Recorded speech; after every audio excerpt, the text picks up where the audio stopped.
જય ખેડૂત સમાજ, ખેડૂત ભાઈઓ, હવે એ સમય આવી ગયો છે કે ધીરે ધીરે રાસાયણિક ખાતરો ત્યજી છાણિયા ખાતર ઉપર વળવું જ પડશે.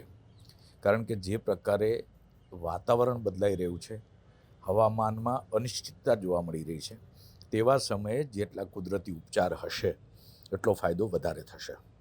આજે મળો તમે ગાંધીનગરના એક એવા ખેડૂતને કે જેને ગઈ સાલ ખેતી ખતમ થઈ ગઈ હતી, આ વખતે છાણિયું ખાતર વાપરી અને જાણે ચમત્કાર થયો હોય તેવો અનુભવ થયો છે.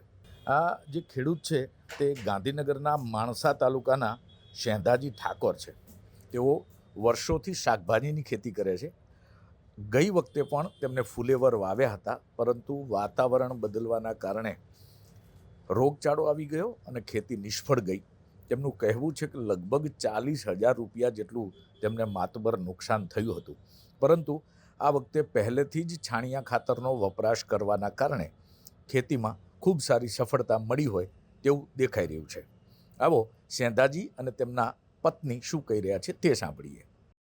અમારે ગઈ સાલ ખેતી બગડી ગઈ હતી ફુલાવરની, અને આ સાલ છાણિયું ખાતર વાપર્યું કે સારું નીકળ્યું છે.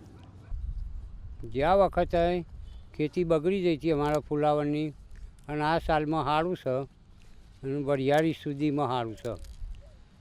જીવાત પડી ગઈ હતી જેની ગઈ સાલ ખેતી અમારે બગડી ગઈ હતી, 40,000 જોડવા આવ્યા હતા અમારા.